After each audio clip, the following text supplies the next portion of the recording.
It's July 28th, 2021, and we're talking to Smax about the most recent amateur tournament, the Academy playoff race, and our choices for Academy All-Stars.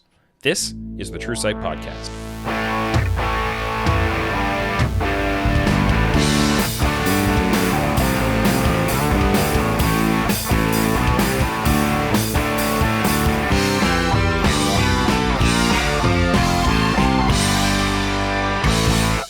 Welcome to the True Sight Podcast by Oracle's Elixir, your source for in-depth analytical coverage of professional League of Legends and the rest of the esports world. I'm Tim Magic Sevenhusen, and my guest on the show today is Sam Smax Heid, a color caster for North American Academy and Amateur Semi-Pro, whichever label you prefer. Welcome to the show, Smax. I go by a lot of different labels, I'd say. I prefer most of them. But whatever is in my Twitter bio is the main stuff, I suppose. Hi, how are you doing? I'm good. I hope that you've been enjoying your summer so well, enjoying the summer weather. Is that treating you well? Yeah.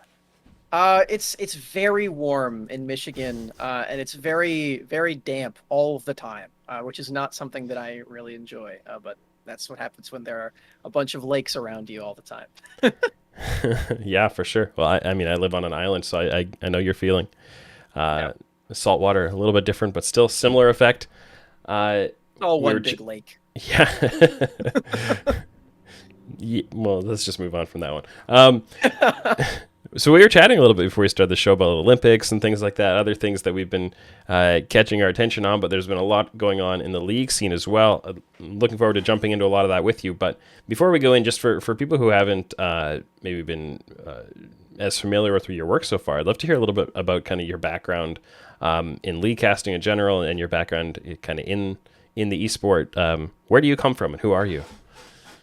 Sure. Well, hi. I'm Sam or Smax, whichever you prefer. They're pretty similar. I built my my name based on Sam, and I just put an X at the end. But I've been casting League of Legends for a little over a year now. I've been a fan of the game ever since I was in middle school in 2012. If you can believe that, it's been a long time for me. And I started watching the esports scene around 2016 when my friends and I were in our senior year of high school, and we were all getting really invested in it. We were like, oh, let's do some fantasy leagues. Oh, this is really fun to watch. Oh, this player is so good. Oh, this player really sucks. Why do you have him on your fantasy team? It was a very fun experience for me. And from that, I actually decided that I wanted to become a pro at the game. Obviously, that didn't happen. I only ever peaked at Master Tier. I was playing Rakan mostly. This was in 2019. And at the end of 2019, I was like, well, I'm not as good at the game as I would like. How about I try other stuff that's going on in League of Legends? So I tried coaching a little bit. I tried casting. And it wasn't until March of 2020, around there, when I was approached to make an appearance on Cup, on Challengers Uprising. And at that time, I didn't really know what all of that was, but I wanted to give it a shot. There was clearly nothing else going on in 2020 of March. So I gave it my best shot. I landed on the analyst desk with Cubby and Rafa, and our casters were Niberia and TJ. And the rest is history from there. I started doing more analyst work. I started doing more color casting work. And it's led to where I am now, doing things like the Academy regular season. Is casting, relatively full time for you at this point, or is it still something you're kind of doing on the side? It's definitely full-time work for me. I've been really lucky with the opportunities that I've been given to work directly with Riot on some things and other really nice companies. We talked a little bit about it before, but I've been doing some Wild Rift things with Wisdom, which have been awesome. And I've been able to make it my full-time work at this point. Awesome. Well, congratulations on the experience so far, and hope we'll be seeing a lot more of you as things extend. I know that you've got, after we do the show today, you've got some other things going on. Yeah. Not sure how Academy much. Today. Yeah. Is this your first time on the Academy cast? No, can't remember. I did a previous week with Rafa. Okay. I think that was week 5. But yeah, we're rounding out week 9. I've got Mazel with me today, and then tomorrow, for the last day, I do have Rafa on the mainstream, so that'll be great. Cool. Well, good luck with all that, and we can talk a little bit about the games you're going to be casting, and people who tune in a little bit later in the week might already know what happened in those games, but that's going to be okay. True. Before we get into Academy, though, we did just wrap up the most recent amateur tournament. So it was the final Tier 2 tournament, which are the ones that if you win, you qualify into Proving Grounds. Otherwise, you're generating points towards the Proving Grounds Qualifier, and to try to get a higher seeding in that and play through. So the finish to this one was a little weird. So Wildcard Red won all 3 of the Tier 2 tournaments, because you can still compete even if after you've qualified. And then it just passes the qualification down a little bit. So they won this tournament as well.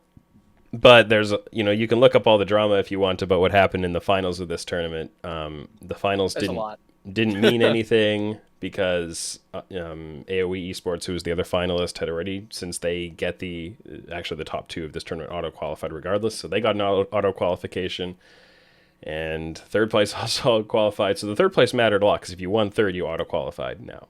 Right? I think I've got all that straight.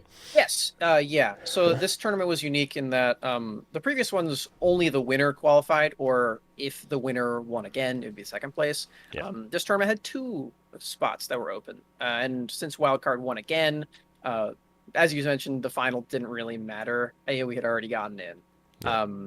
So the broadcast ended up being the third place match, because that one mattered more for the Proving Grounds space as a whole. And 100 Thieves Next actually won it, which if you have been a fan since last year, that shouldn't be too big of a surprise, but this team looks very different nowadays. Yeah, so, if you were a fan of 100 Thieves Next in summer 2020, you wouldn't be surprised at all that they qualified to Proving Grounds. Like, oh, but if you were a fan of 100 Thieves Next in spring 2021 and hadn't been following summer so far, you might be a little surprised. They were not good in spring this year, but they shifted things up a little bit and made it through. And I think the really interesting part of them winning the third place match and going forward now is that they actually, both they and Evil Geniuses, were playing with a new player, because they each promoted I would say, their best player into Academy so that they could sign them to a multi-year contract and move forward with them longer term that way.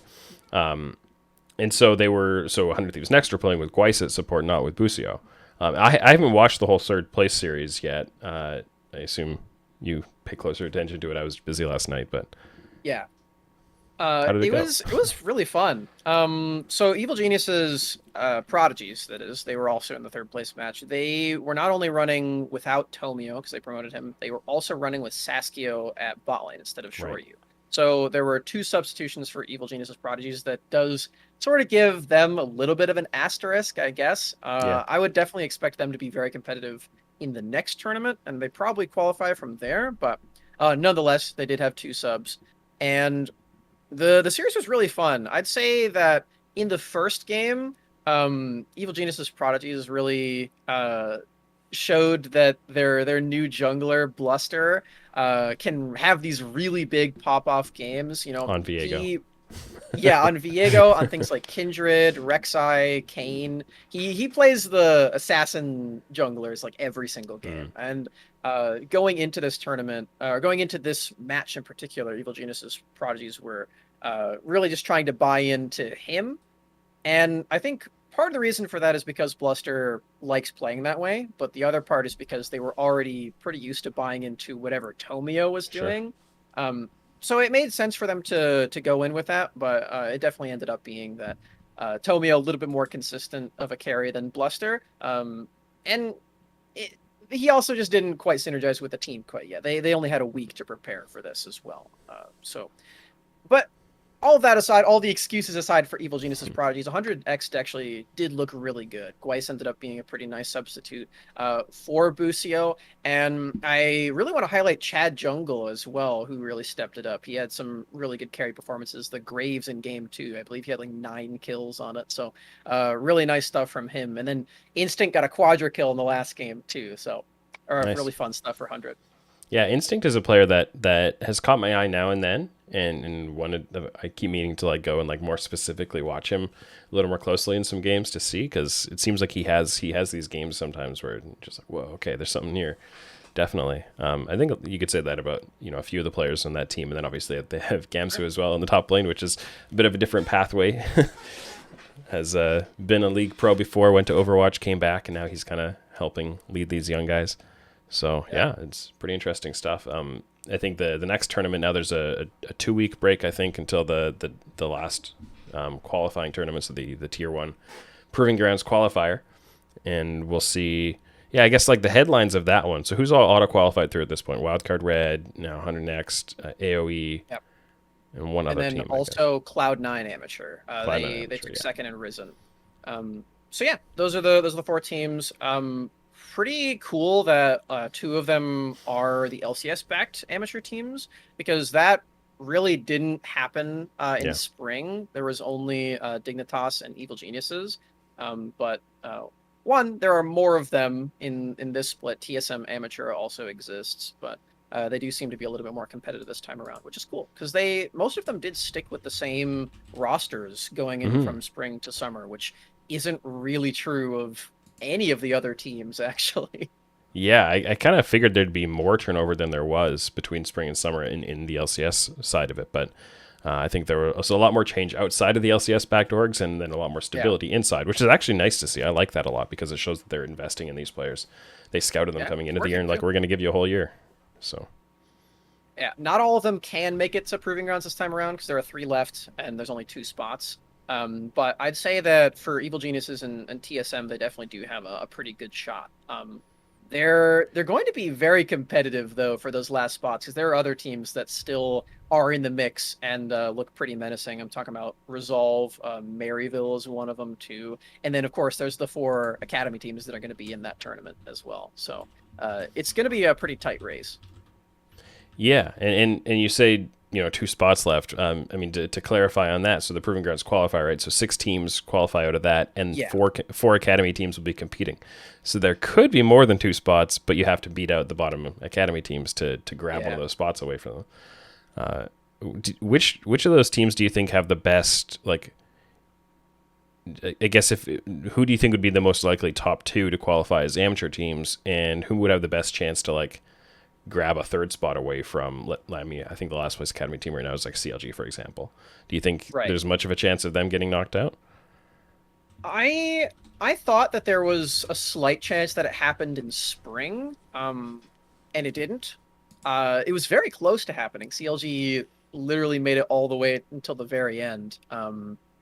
But I'd say that there is a smaller chance of it happening this time around, and I do think that the amateur teams are going to be competitive for those final spots, but if there is going to be an upset and there is going to be an Academy team that doesn't make it in, I think that would be like the biggest upset of this entire split, probably, because I think the Academy teams do look pretty good. But to answer your question, I'd say probably at this point, it's probably still Evil Geniuses. Assuming that Shoryu does come back, I would say that they still look the most competitive of the remaining teams. Resolve has been really slumping. Maryville seems to be pretty inconsistent, I would say. Sometimes they have really good best-of-5 series, and sometimes they just bomb.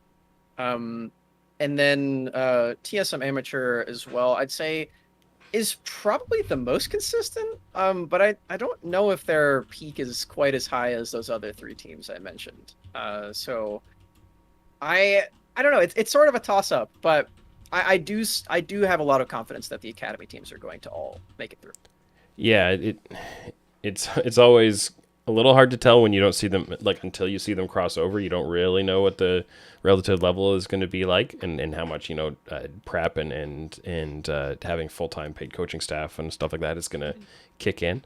But yeah, I think you're probably right. I think it's pretty easy within the Academy context to look at the bottom level Academy teams and identify weaknesses and flaws, right? Because the other teams are playing against are beating them and exploiting those weaknesses. But that doesn't mean that all their players are really poor players or they don't know what they're doing or anything like that. Like there are players on all of those teams that could just take over games if they're playing against slightly weaker competition and so on. So we'll see. I think I don't know that anybody would have come into the spring Proving Grounds and, like, I didn't think No Org was going to win the whole thing. Yeah. personally. Uh, and I still have I have a similar impression for summer, but we can be surprised, and that's the fun of it. Definitely can. Wildcard Red, they took all three tournaments. I tweeted this stat yesterday when they won EGL, but there have been 6 total tier 2 tournaments over the course of the entire Hmm. year. Winston won 4 of them. So pretty impressive stuff. 3 of them on wildcard and then one on team that will not be named Solo Day uh, from spring. So Yeah, really impressive stuff from Winston. yeah, good results, and see if he can carry it through onto the big stage. Yeah. Uh, yeah, so let's move on a little bit because I'd love to talk about spend a little more time in the academy environment, because we have the final week of the academy regular season that you'll be starting to cast today and tomorrow. And so obviously playoff implications are up in the air for this. And for people who are tracking how Proving Grounds works and all of that, the top 6 academy teams will play academy playoffs while the Proving Grounds qualifier is going on. Do the schedules for those completely overlap? I think they do, like different days of the week. But Um, there's one conflict. The 19th will have the finals of the Academy playoffs and also the winners finals of UGP, I think. So that's going to be a really big day. yeah, So book your calendars for August yeah, 19th if you're a fan of Proving Ground Space. But yeah, other than that, I do think that they don't have any overlap directly, but they will be going on at the same time. The Academy playoffs, I believe, start on the 5th of August. So yeah. That sounds that'll be right. pretty fun. And yeah, so the academy playoffs are for seeding in Proving Grounds. So you finish higher in the Yeah. playoffs, you get a better seed in the tournament. But the bottom 4 who don't make the playoffs then have to play through the Proving Grounds qualifier to finish top 6 there and make it into Proving Grounds at all. So there's some races within that top 6. I think I think there's a race between third and second is the main thing. I had it open earlier, but I think I closed the Yes. tab now.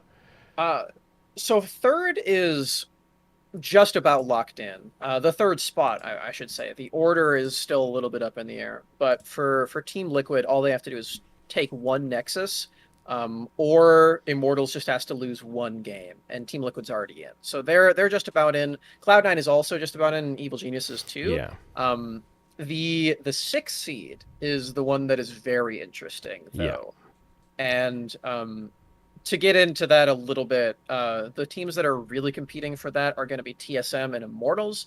Golden Guardians is still technically in for that, but it would take a huge long shot for them to actually get in. They are also one Nexus away from being out.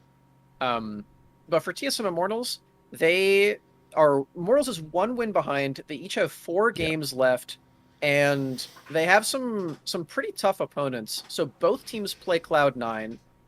Team Liquid is IMT's opponent for tomorrow, and then TSM has to play Golden Guardians, who's still technically in the running today. Uh, yeah. so But only all this to say, yeah, all this to say, TSM Immortals are the teams who have like the really impactful results. One of them is going to be in, one of them is probably going to be out. yeah. And So so I yeah. think the big question to me, other than how is it all going to play out and who's actually going to get that spot, is you know if you have to kind of pick between TSM Academy and Immortals Academy to make let's say to make the most exciting potential playoff bracket, who would you like to see make it, just for the sake of what the potential matchups could be and might make the most entertaining games? Oh, it's really hard. I'd say that we're debating between the 2 most interesting teams as far as like summer split arcs have Yeah, gone. Because for Immortals, they are obviously rocking with the defending champions. They've got Viper and Anda. Both of them are on this team. And they weren't playing on LA Ping until, I believe, week 6. So yeah, they just very recently showed up in LA. Soon as they got there, you could feel their presence in the top lane in the jungle. Very, very good players. If you watch Spring, you already know that. And for TSM, they have been swapping in and out their mid laners really all throughout the split. They're still doing it in last week, and they'll probably do it today too. yeah, Those players are Sword and Takeover. Both have very different play styles. Um, I personally have been pretty vocal as advocating Takeover, as I feel like he unlocks Hyper very well. Those two play very well together, very aggressive and in your face from mid jungle, which is always really cool. But Sword has definitely shown his value in the last 2 weeks, playing things like Hmm. Karma and going a more supportive style. Um, as far as what team I would rather see in UGP, I think both of them would make it out, to be clear. Hmm. But I think it probably would be more fun to see Immortals in UGP, just because Viper and Anda would get to play against some of the amateur teams again. And I think that would be very fun for them. It would not be very fun for their opponents, though. Yeah, it's really both teams, like you said, are very interesting this split. I would say, watching the top side group of Immortals Academy is really fascinating. Seeing most of the games, from my perspective, tend to be can Viper, Anda, and Pretty do enough through the top side of the map and generate a big enough lead that they can hold on and carry out the rest of it. And, and then Keith and Joey just mostly trying to hang on and then contribute later. But and they usually get really big leads. Like they're very good at generating these big leads, and their late game macro has just been totally falling apart the last few weeks. Yeah. They just consistently cannot hold on to their advantages. So I mean, I think when you have a team that is kind of weighted to one side of the map so clearly, like you definitely if you're going to pick a side lane to play through as Immortals, you're going to play through the top lane every single time. And just because, I mean, he has that ability to carry, and he's got that big kind of skill advantage, and Anda is really good at working with him and setting him up. Pretty could go either way. Like he could play to whatever side of the map. And last split, he just tried to play to anywhere at any time and didn't really have options around him in general. This split, at least he has options. But watching that three player core is really, really fascinating to see how much they can do, I think. To quote one of my friends who is an academy coach as well, the CLG coach Miko, Joey has some pretty psycho rooms sometimes too. Yeah. He veiled it as a bad thing. I think that's a good thing. And I'm a little bit biased because that's how I play the game of League of Legends. But when your top side is that good, Yeah. having some psycho roams is a good thing, I think. So yeah, just the whole squad for IMT is very entertaining, and they are very one note, but that one note won in spring, so you can't really blame them. Yeah, and I mean, on the Joey front, I mean, I didn't really pay too much attention to him for most of the year, but I'd say in the last few weeks, he's actually been, I think, pretty decent. I think he's contributed more than I was giving him credit for, and I think he leads a little bit of the. I think he's relatively experienced as well, and I imagine that he leads some of, like, support is a good role to shot call from and things like that. Sure. And I'm not sure whether he does or not, but I think there are some. I was probably making some poorer assumptions about his play than he really deserved, and I think he's been stepping up a bit. They just got to get there. On the note of shot calling, they need to get that together a little bit in the later game, and when they're up 5,000 gold at 25 minutes, like, do something with it. But yeah, we'll see. To Joey's credit, it's very hard to stand out mechanically in the academy pool of supports with like Ayla, Isles, Poom, Yursan recently has been doing very well.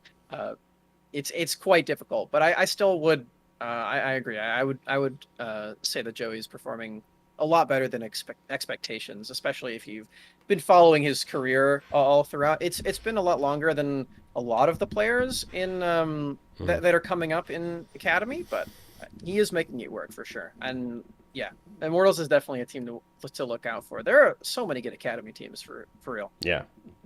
And on the TSM front, like you were saying with the role swapping, what's your opinion on how Takeover's overall split has gone? Because I think the last few weeks compared to the weeks before that haven't all been a consistent story. I am a pretty big Takeover fan as a spectator.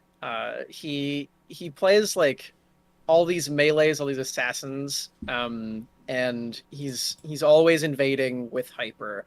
And I think that as you're mentioning, we are getting a little bit more of the bad side of the coin sometimes in the recent games, but for this team that is constructed with really well-known veterans in Haunter and Cody Sun, and then the rest of the squad who's playing very aggressive, very mechanical, and trying to find like big outplays in a lot of skirmishes. I think that makes a lot of sense because Mhm. if Cody Sun has ever been one thing in his life, it is a big late game carry. And if his team is making all these plays around him, then I think that works super, super well for his playstyle specifically. And I really do feel like all of the pieces for TSM Academy have really come together in a super fun way.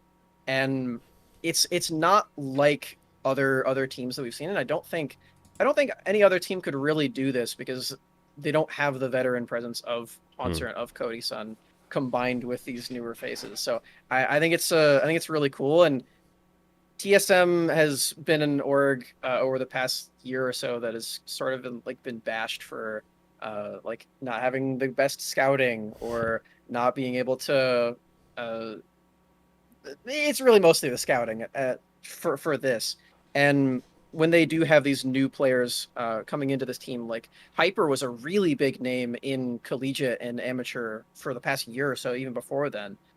So to have him come in and fit really well with this team is really big. And I know from talking to other people in the scene, I think we have Peter Zhang to thank for Hyper specifically on that because I think he's a jungle god coach. I think that's what people call him. Yeah, I think I definitely hear a lot of people give credit to Peter for the work he does to kind of bring their talent up, and obviously they've had a lot of success with Spica, who came up through their academy program, not under the most straightforwardly planned circumstances. There was a bit of a strange path, but it has worked out very well for them. And they do have some players to pay attention to as well. You know, your son has been, as you mentioned, he's been showing up lately. I had him on standouts last week. Partly because he got to play Alistar 3 times. So Yeah, he got mad at you the week before He as did. well. I saw it on Twitter. He's like, "What do I have to do to get on this list?" yeah, which was That was basically play amazing. better. So he did, and here we are. Well, play better and have the other team allow you to pick your perfect comfort pool. But so we'll see what Yep. happens with that. But yeah, I think there are definitely some players worth watching there, and of course then there are all the other kind of 5 academy teams above that. I'm sure there'll be lots of opportunity to look into them. And I think we'll be talking a lot about their players a little bit because I'd love to spend some time now having some kind of overview discussion, and then we'll do a little bit of a game afterwards. Something that I do every split of academy for the past couple of years is highlight my academy all stars. So I like to build out 2 teams, first team and a second team.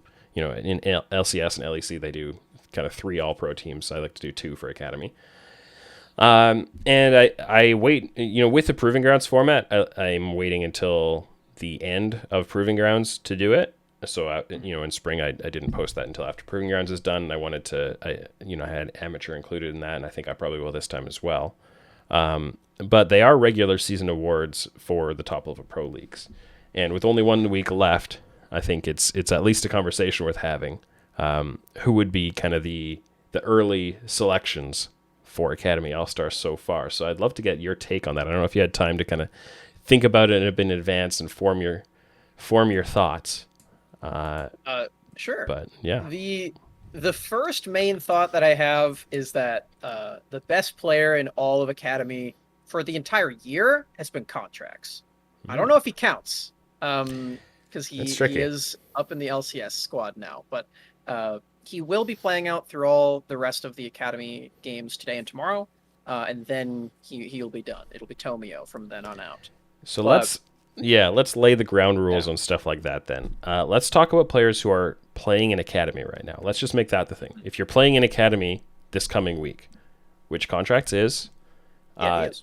Triple is, Palafox no longer is because he and Jose Diota are going back up to LCS this week. So Yeah, let's just make that the guideline here. that makes sense. Are Jose they playing Diota in would have been LCS? on my list In, too, yeah, because he's been crazy. yeah, but Okay, he's only been doing it for 3 weeks. So let's let's start and just do it positionally. How about let's start in sure. top lane, And I don't know if you want to give a little short list and then your selections, or start with your actual selections, go from there. Well, with the rule in place, I can no longer pick Jenkins or Kumo, which is quite sad. Yeah. But I think the clear answer, if we're talking about the whole year, is Viper. But you already did ones for spring, so if we're just talking about summer, I think it gets Yeah. a little bit more close. You could throw Darshan in there, Tenacity. Those are some ones that jump out to me right away. Haunter as well has been looking very consistent. But I think above all of that, it would probably have to be Darshan for me, Mm. as my number one. He's still looking very consistent on this squad for Cloud9, even though they are sort of slumping a little bit. They haven't Yeah. really found the same level of ferocity that we see from them, and also their LCS team a little bit. Well, Hmm. that's coming back with Vulcan popping off this last Yeah, week. they've both, I'd say, in the last week or week and a half have been like, okay, maybe they're back. But for the Yeah. 3 or 4 weeks before that, go, oh man, something's Yep. not great here. Getting Yeah, Cloud we'll 8. see if that continues today. Cloud 8. Uh, so Darshan, you're number one, your top lane, first team I'd selection. say so. Are you locked in on that? Final answer? Yeah. Yeah. Do I'll do lock do in on do. that. And then And you're correct. I I don't think I think for two, oh yeah, it's the right answer. It's a know. bet. Hey, you got $1 million. For number two, I'd probably still give the nod to Viper. Yeah. All things considered, like I said, the other people I'd consider for that is Tenacity and Haunter, but probably still go with Viper. So this one's really interesting for me. So I agree on the Darshan pick. That's who I would go first for summer regular season. I think he has probably been the most consistent player on C9 Academy this split. For sure. And he does a lot of different things for that team. Yeah, Tenacity and Viper is a tough one. I would probably go Tenacity second team right now, but it's tough because Viper, when he's doing well, he's the most visible player on the Rift, right? Like, because Yeah. he's playing Vayne or Lucian, he's and he's doing all these things. Tenacity has this whole year, I think. My perspective has been that he's really he was a year ago he was a Viper style kind of player, like he's going to carry and get all the resources. He and Kenby are all over the game. But this year, it seems like, and maybe I should ask him at some point, like how intentional it's been. He probably wouldn't give a straight answer. He'd probably try to meme me somehow, but because Yeah, that's knowing all he him. ever does. But it seems like it's been very intentional to try to become a very well-rounded, reliable kind of a player, right? Who comes in, I'm going to play the tanks. He had a great run of a lot of tank Gragas games. He's going to understand how to play weak side situations really well, all this kind of stuff. And so, like, to pull the veil back on some of the ways that I track this stuff, I take notes about all the games, and I'm almost play by playing the games a lot of the time with my notes. And at the end of every game in Academy, I kind of rank the players who stood out the most to me. So I give like, hey, who stood out at a 1 level, like the top level, like they had a great game. And then a 2 would be like, they were pretty good, but some stuff wasn't the best. 3 is like, there were some noteworthy things that they did, but kind of, a bit of a mix. And then anybody who wasn't really good just doesn't get a mention. I give Tenacity a lot of 2s, right? Or he doesn't really stand out to have this amazing game, but he did a lot of He did a lot of things well. He wasn't the center of the game, but he played his role. Stuff like that, right? Like, and so it's a little hard sometimes to take a player who gets a lot of 2s and a few 3s and every now and then a 1 and say Yeah. that they are one of the best in their role. But, I mean, you have to credit that consistency, I think. Yeah, it's an interesting metric for it, I'd say. There've definitely been to use that some 1s for him. Like he's gotten Irelia a few times. Yeah. Irelia being meta is always going to be good for Tenacity. But touching on Irelia a little bit as well, there was a game that I specifically remember 100 picking Lulu Kindred Irelia, and I was like, oh, cool, we're going to get to see Tenacity's Irelia. And then it goes to Ryoma, and Tenacity's on the Lulu. And I'm like, Yeah. Well, exactly. if this happened last year, there's no chance. There's no chance that Copy would have been playing the Tenacity champion, the Irelia. So I was just like really taken aback at that. And then we're seeing other games of him on things like the Mundo as well, and other tanks, which is really cool. So yeah, I fully agree. He's been very versatile. and the sort of like I guess it's sort of ingrained in me as I've watched his career so far. Like, if Tenacity is doing well, he's really popping off. He is the center of attention. He is, Mm. like you said, that Viper carry. Um, yeah, I guess that sort of shift has really been going on for him. It's been looking really good. Yeah, and I'm mostly just curious how much that is like something that he decided he wanted to happen, and whether it's more of a Yeah. coaching thing and like Golden Glue came in and was like, here's what we're gonna do, or just a natural, maturing process, perhaps. I don't know. There's the one Twitter image of him pulling up to the McDonald's window and it's Papa Smithy handing him a bag of Orn. That was from last year. I got to credit that to Alk Batteries, the one who made that. But That's yeah, good. stuff like that has been true of him for a while. But yeah, you know what? I'll join you. I'll say Tenacity for number two. I think you've convinced me. Okay. I'll change it in my notes. Jungle then. So I think you've already betrayed your number one pick at jungle. It's got to be contracts. Yeah, Yeah. there's no question in my mind. I mean, he's getting LCS time. He's moving up to the LCS roster, and assuming EG goes to Worlds with this trajectory, he will be going with them as their sixth member. So, EG clearly sees it. The audience clearly sees it. He hasn't lost a game in LCS yet, which is amazing.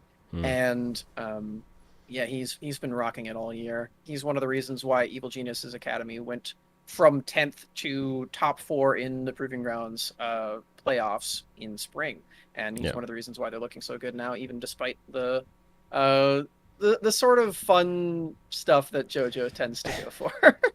Yeah, that whole team plays in a certain way, right? Where they want to beat you really hard, and so Yep. either they beat you really hard or they don't. uh, Yeah, I actually committed a cardinal caster sin this split, and I showed some bias that I had, and I'm still very public about this. Evil Geniuses Academy is my favorite team in the whole world right now, and that is because of the way they play. It's because they are so entertaining. And I don't think that's going to change when Tomio is playing either. Now, do I want them to win? I don't really care about that. Do I want to watch them play? Absolutely, I do. I will watch them play every single day of the week. So I credit a lot of that to contracts, and he is one of the reasons why that level or that style of play can work so well. Is because of the champion pool that he brings, and yeah, because of the planning that goes through having contracts on your team. I think that's really cool. yeah, and I mean, I think some of the things that he does really well are, adapting his pathing to hit the right points of the map for his win conditions. Hmm. Understanding like, hey, this is the lane that needs to achieve certain things at certain times, and so I'm going to drop a camp and do this, or I'm going to, get in this game. I need to be in the enemy jungle, putting pressure on. So, and the laners do a pretty good job of setting up those states and backing them up, and like a lot of game control approaches. I think Yeah. there's a pretty big, there are two pretty clear camps in approaches to League, which is either playing for control and tempo, or playing for like efficiency, right? Like, let's maximize farm efficiency, get more golden XP than the other guys, being ahead that way. And contracts is definitely in that first camp. And I think the whole team is like, let's be in control of this game. Let's pressure the right points. Let's play fast, and just be ahead. And so it's makes it really interesting to watch. What about another jungler? Gets a little trickier, I think. It is. It does get a little trickier. If you didn't implement the rule, then it'd be very easy to say Jose Diodo, but he is not playing this week, so I Yeah, can't. he played so well the last 3 weeks that he's not valid to choose anymore. Yep, he definitely did play some really good games of League of Legends. I'd say from there, in my mind, it goes to uh, Kenvi, it goes to Anda, and just for levels of improvement, I'd say I would probably throw a nod to Rosethorn.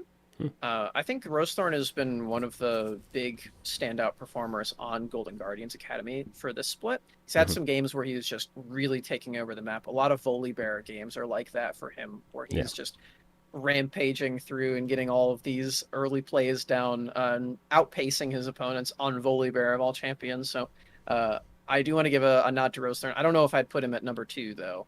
Um, Yeah. I'd say probably my initial gut reaction would be Kenvi. Uh, so yeah, Yeah. I'll go with Kenvi. I'm with you on that one. I think another name you could throw in would be Schernfire, um, Yeah, because he's had some really good performances and some big carries and so on. And it seems like you get these games like one out of every 3 or 4 games where Schernfire just goes off with a really big, lots of kills and so on. absolutely. But yeah, I think I'd put Kenvi in my list ahead of him as well. I think we're aligned on contracts and Kenvi. Kenvi he's maintained more of that kind of dominant carry profile than Tenacity has, but the two of them were very much that pairing together, and I think he's been a little more like that. I think he's similar to contracts, but earlier in his development is kind of how I would characterize him, where it's Yeah. a little less consistency. You don't see those big pop off games quite as often as you do with contracts. I'm curious from your perspective how much that's about Kenvi needing more experience to gain that consistency, and or versus how much it's about the team he's playing with and how well they enable him. It's pretty tough because 100 Thieves Academy is one of the teams that has 4 different players who can just fully take over the game at any point. Not to discredit Poom. So I guess sometimes he can too. He's playing some Senna lanes as well. Hmm. So you know what? Let's just make it 5. And Bucio's coming in. Let's do 6. Um, the this squad is really fun because they do have that X factor where if one person's going to get ahead, then you can see it in the way that they play that person just becomes the voice. They're like, all right, I'm strong. Let's go for this play. Usually they say exactly those words, I'm imagining, is let's go for the play, even if they're not strong, because they do go for the play every single time. But for Kenvi, I think if he were to be on a team that was more dedicated to him as a carry, I mean, we saw that happen. I hate to reference this again, but we saw it happen last year in summer, where the team was very dedicated to making sure that Kenvi was the carry at all times. Copy was playing a lot of support style, like mages and things, some melees as well, and then Jan and Otto at the time were trying to facilitate that as well. So I think like if in the future Kenvi does find himself on a team that is going to facilitate him specifically, then I think he will be able to carry that mantle, like you're saying that like contracts would be able to do. Like if I were to like put Kenvi on an LCS team, I think he would fit very well on Cloud9 right now. Hmm. To sort of fill Blabber's shoes. Yeah. I think he'd fit that very nicely. But he is also fitting very nicely on this team that just has everybody carrying all the time for 100, as they are very, very strong mechanically. As I'm going to spoil it a little bit, Luger's probably going to be my number 1 for bot when we get there. Yeah, they have players in every role that are very much worth talking about. That's for sure. And so why don't we move forward to the next role then and see how much that applies to mid lane for 100 Thieves. So Sure. so I think both of us then are aligned on jungle contracts number 1 can be number 2. I'd say so. Yeah, Yeah. we're agreeing a lot, which is probably boring for audience, but like it just shows the consistency of these players. Well, mid lane I think could go a lot of different directions. So I'm curious where you're going to land on this one and how much each of our potential. I know my biases might show You're through. right. So I would be pretty surprised if you agreed with me on this, but I actually do have a pretty clear 1 and 2 for me. Yeah, pretty Um, clear. my it's not pretty, unfortunately. I think that it is Harry at number 1, and I'd put Takeover 2. Mm, Uh, interesting. I I've been a very big fan of Harry all year. I'll start with that. Um, I think that he is the most consistent member of his team. There have been a lot of roster swaps for Team Liquid, and they really do need someone like that. And I think Harry is stepping up a lot in the past few weeks, which is when they've needed him to be that the most. Um, Unfortunately, a lot of people might disagree with me because, as Cubby likes to remind me, it was Harry's fault that they went 0-4 in Proving Grounds Spring. Now, that's debatable. It Was it? I think that he was a part of them going 0-4, but Cubby likes to really bash on him for that. I Yeah. do Well, still think I'll that go Harry flame had Cubby really about good that. games. Harry was also one of the big reasons why they won the Northern Arena tournament. Hmm. He played very well in that, and he was one of the big reasons why we all thought that they would be top four in Proving Grounds. Turns out they were bottom four, but I don't think that's going to happen again in summer. And I do think that Harry is a very very good player on this team. Like if he gets Oriana, I don't even know like what to do at that point. He has so much control over everything.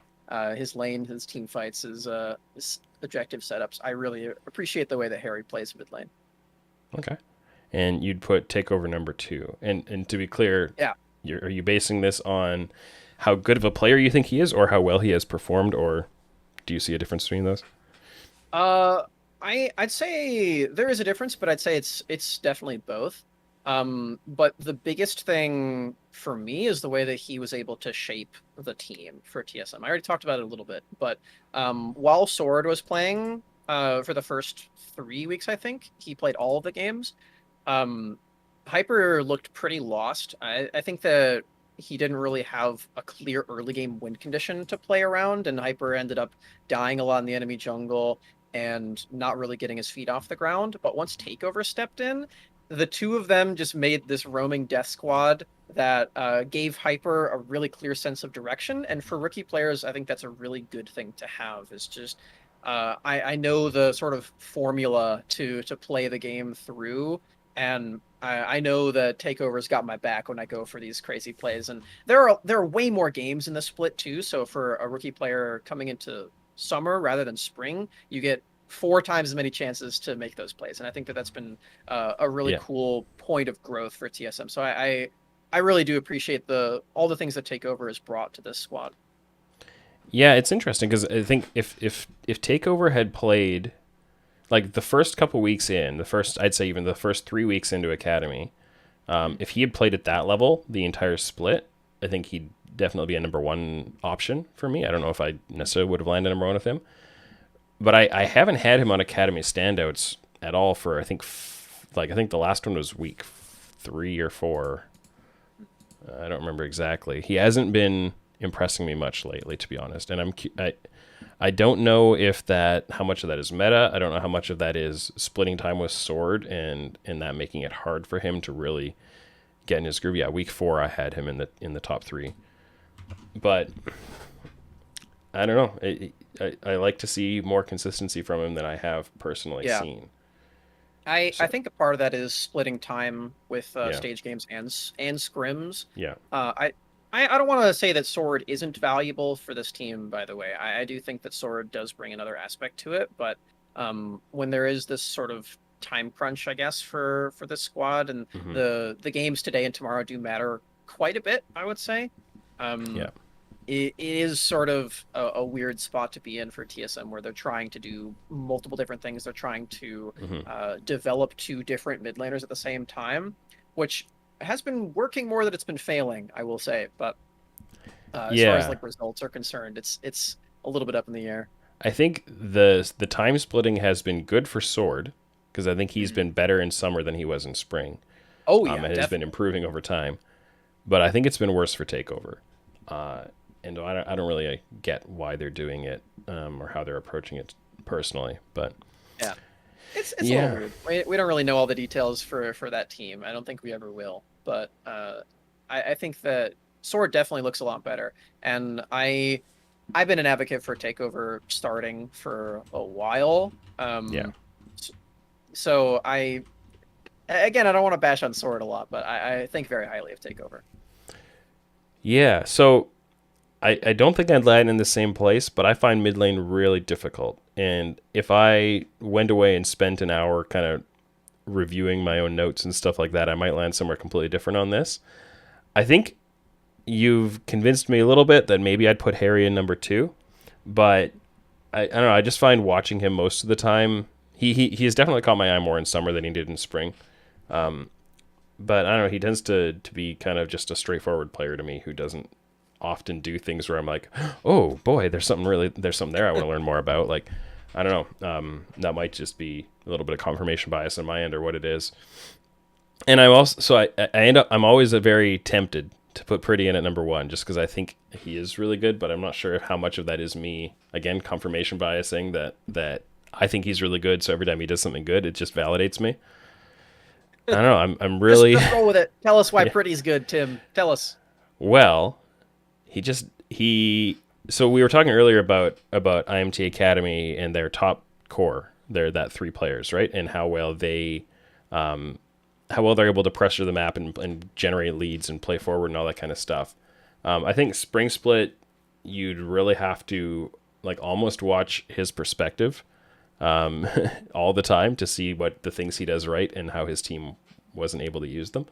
But we're talking about Summer Split, and I think there's like I don't know, I don't think that he's been quite as visibly good in Summer Split to me as he was in Spring, and partly that's because he has teammates that are doing more to kind of draw attention away from him.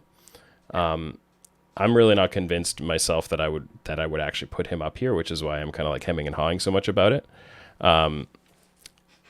So because again, yeah, like I think he did more things that were visibly noticeable to me in Spring, partly because of the context he was in, and Immortals being so set behind by the remote play of Viper and Anda early is a factor, and all these kinds of things. You can't like write off some of the games because there was bad context and say the player still performed well, right? Like this is based on their actual performance.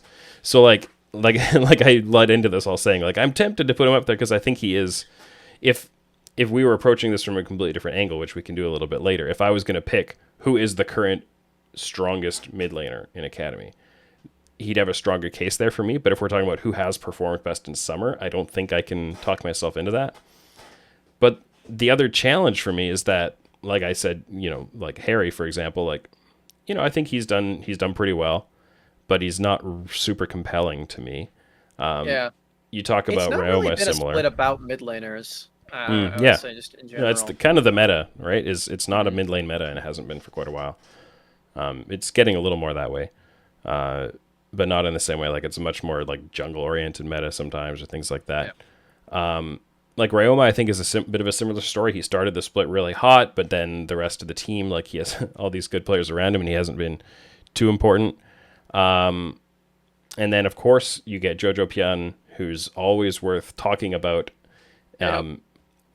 Comes across as wildly inconsistent, but I think that's because the way he plays he's not scared of dying. He's going to go in and make these big plays, and almost almost always is too positive of a way but very often he's making the right play, but it doesn't always work out. He has to reel it in a little bit and be a little more selective with his playmaking. And again, like similar to what I'm saying about Pretty, like if I was going to say who is the mid laner that I would, draft as a long-term, what I'm going to build my team around in the future, like no question, like snap, boom, Jojo Pion, put him in. But how well he's performed and his consistency this Summer Split, I have reservations about putting him in there. I don't think he's been consistent enough. I don't think the results are there, and that's not a problem, right? Like he's 16 years old. It's gonna come, but and I completely prefer the way he's playing compared to somebody who prioritized consistency above the kind of, call it limit testing if you want, above the learning that he's doing, above the discovering if I play this way, how well is it going to work out and stuff, that kind of thing. Like I prefer that way to play. But if I'm talking about Academy All-Stars and who has performed the best overall this Summer Split, it's not the same thing. I don't know. I'm really, really conflicted on picking.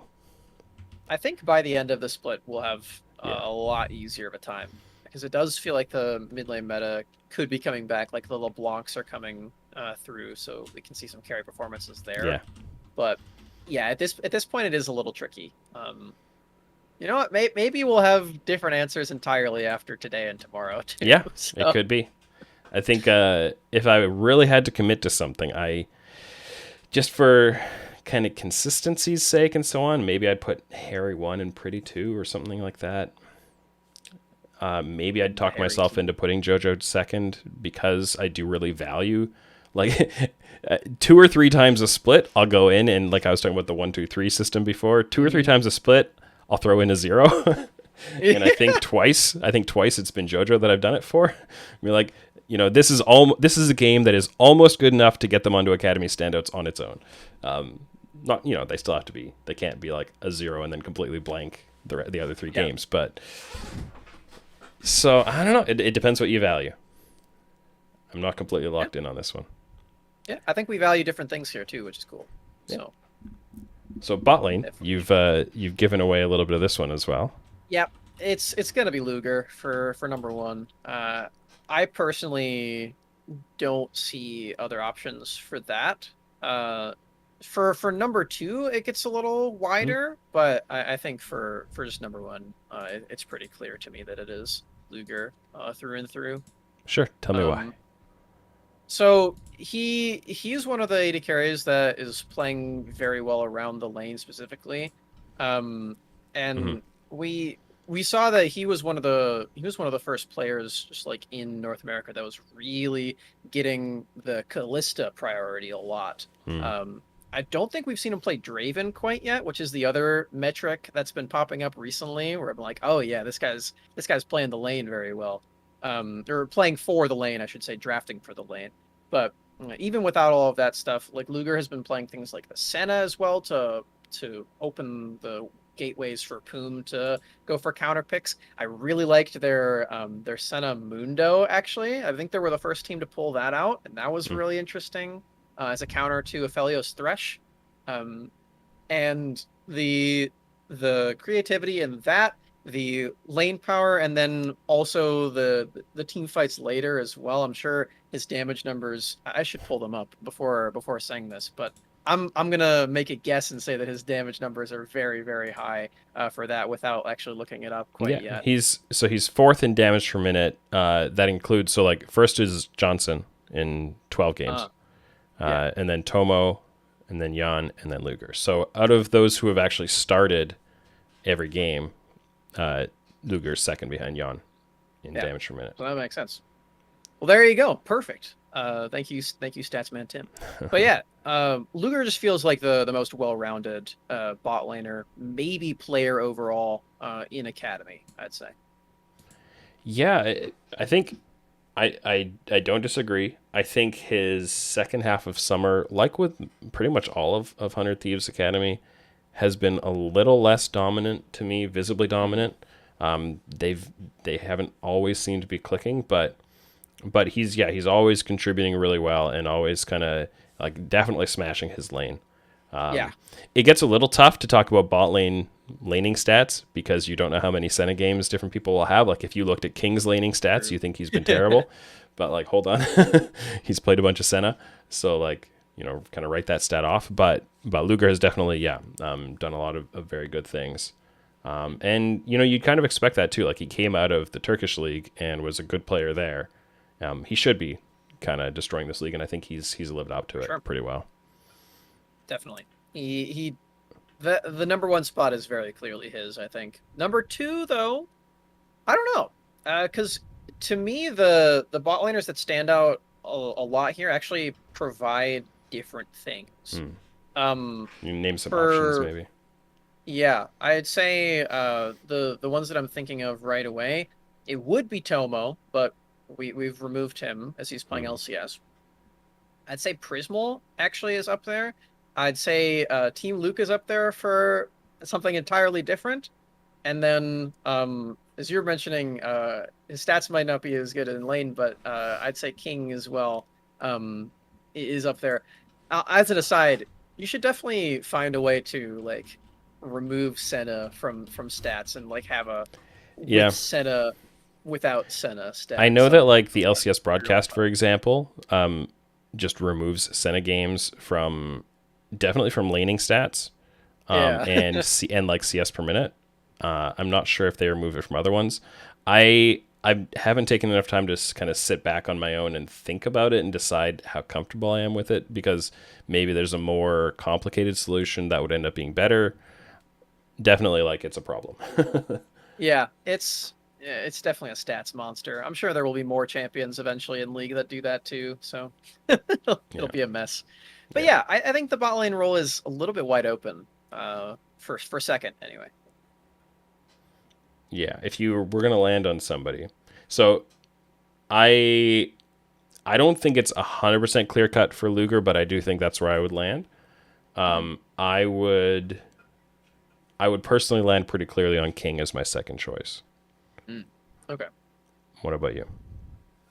Uh, I think I'd probably go for Prismal Hmm. just because I know how he operates.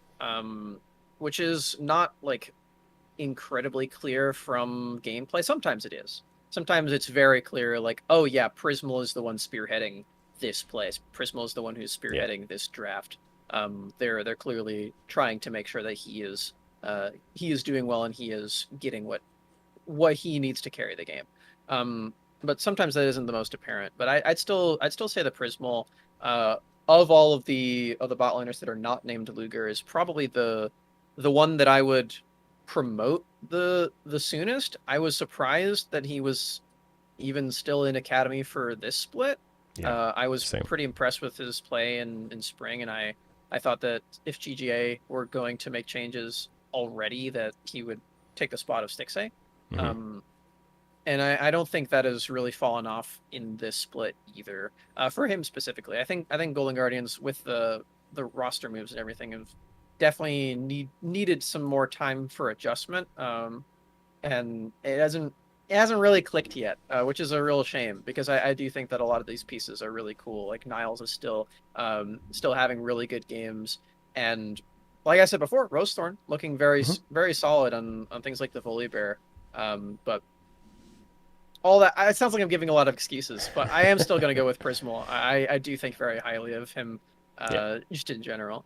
Well, I think it's a valid choice, and it depends a little bit on how much you adjust for quality of the team around him and stuff compared to what King is Right. working with, having Darshan and having some of that other kind of stuff. Prism has also been maybe the only. I mean, I'm sure there are other bot laners doing it, but like playing the melee portion of the Senna plus melee champion combos, Yeah, like it's he's playing the interesting. Wukong as newbie plays Senna, stuff like that, and that messes with certain things.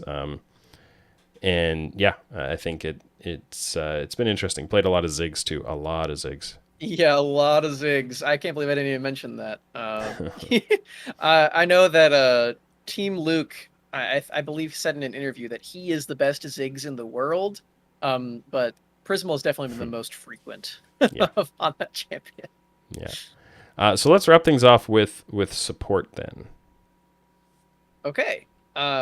So for me, support is a battle of four names. Okay, And see if they're the same don't as mine. think I I also don't have think four names written down anyone to shortlist. I don't think anyone else comes close. And those four names in no order quite yet are Poom, Isles, Yursan, and Ayla. Same four for me. And Yeah. yeah, I that hasn't really changed since spring, except for the addition of Yursan. But Yursan has uh definitely earned a spot in that tier, I'd say. Hmm. Yeah, and so it comes down to like picking between the four of them and looking at things like consistency. I also look at things like versatility, like how well they perform on different styles champions, that kind of thing. I think it's similar to mid lane, like finding the balance between the pop off moments or top lane for that matter, between the pop off moments and the every game kind of ability to perform at a certain level. So I think I know which ones I would land on as my first two. Were you able yet to kind of lock it in? I'm still sort of mulling it over. Like you're saying, the all rounder aspect versus the pop off aspect is one that is you have to weigh differently and see how you weigh it. Like if you're weighing pop off, then it's got to be your son, like every time. But if it's all around, then it's probably Isles. Um, and I guess with that, those are probably my two. I don't know if I have an order for it though, because Hmm. they'd be up there for different things. But I think I'm gonna lock those in as my two. Okay, so Isles one, your son two, or Yeah, you let's got to do it that commit. way. So Isles one, your son two. Okay, so I would agree on Isles as number one. I think especially over the past month or so, he has really stepped up. Like I think he and Darshan have been anchoring that team quite a bit. For number 2, I think I would go with Ayla. But it's been a little bit. I think there's been a little bit of inconsistency among a lot of these players, and I think, and I'm not entirely sure with Ayla how much my spring assessment of him bleeds in. I think he was really, really, really good throughout most of spring. Fully and I agree, think I think I've been seeing more of that come back recently, and so it's a little like again before I would do the final selection on these, I would spend a lot more time digging through all my notes and kind of confirming how much am I just remembering a few certain games versus I'll count up the number of Academy standouts appearances I gave them. I'll go back and look at how many games did they have where I just thought they were not visible at all.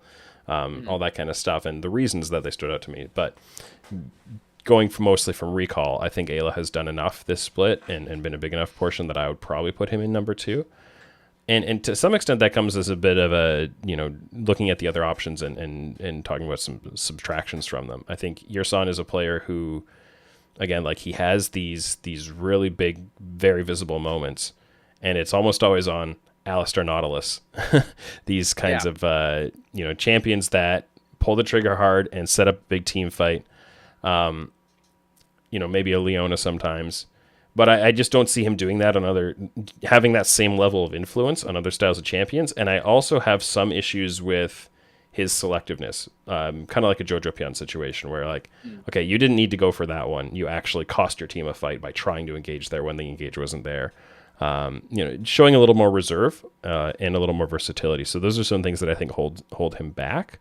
But I do think he's got some mechanical things and engage timings that really impress me too. Yeah, it's pretty funny the way that it starts to make sense when you see who their big brothers are. Because for your son, he's playing under Sword Art, and for Ayla, he's playing under Core JJ, and for Isles, he's playing under Vulcan.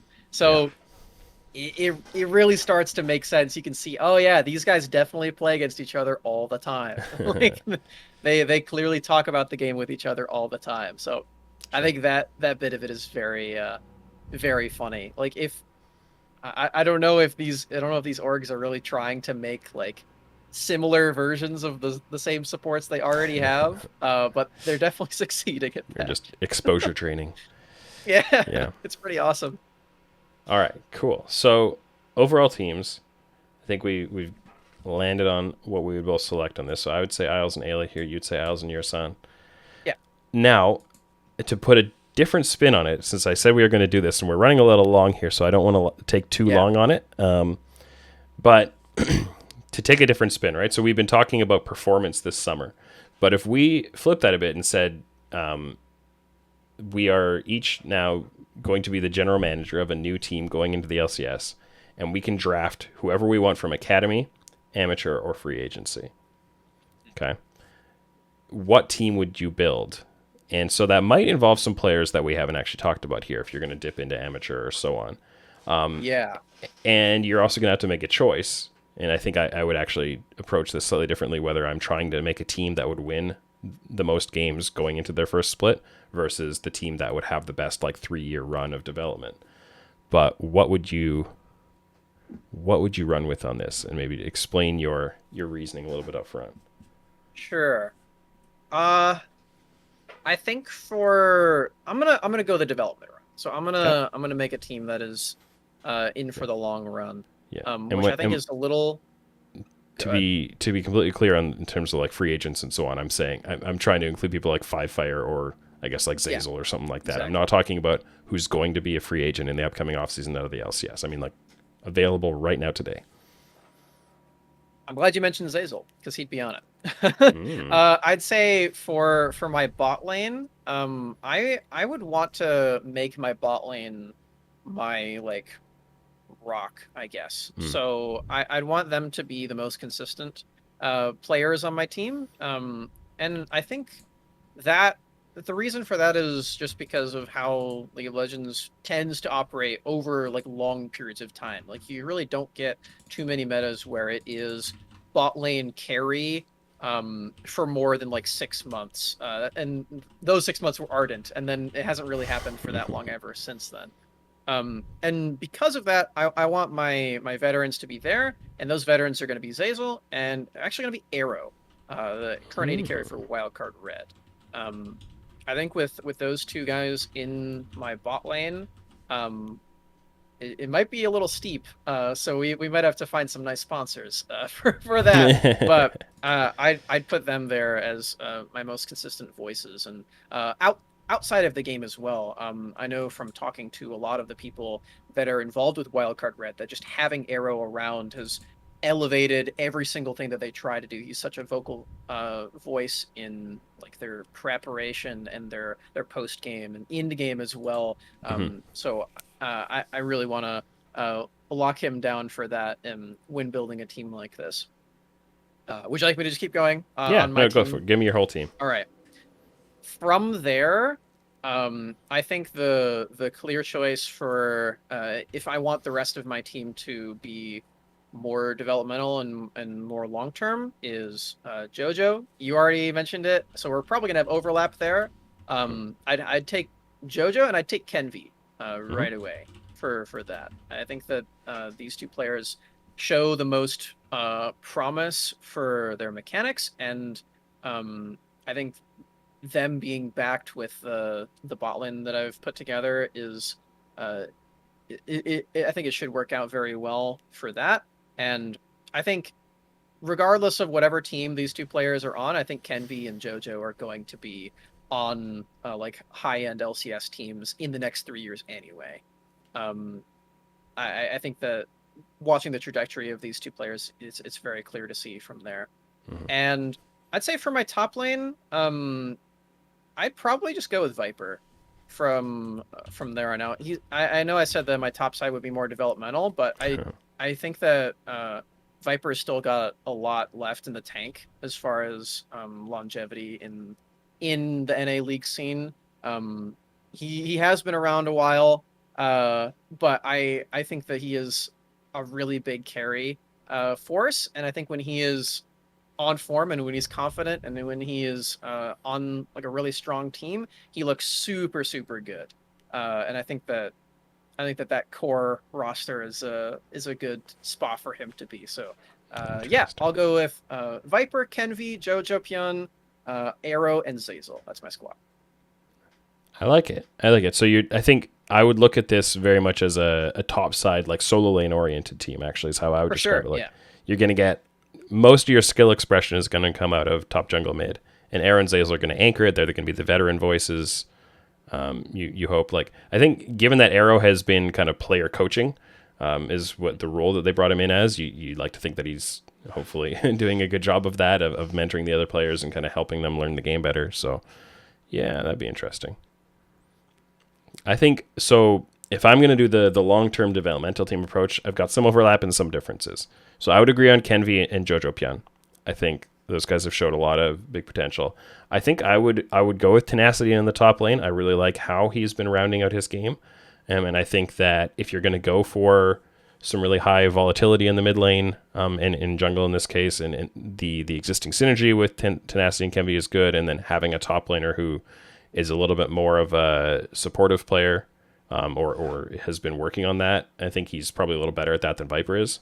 Would probably be something I would opt into. Bot lane is tough.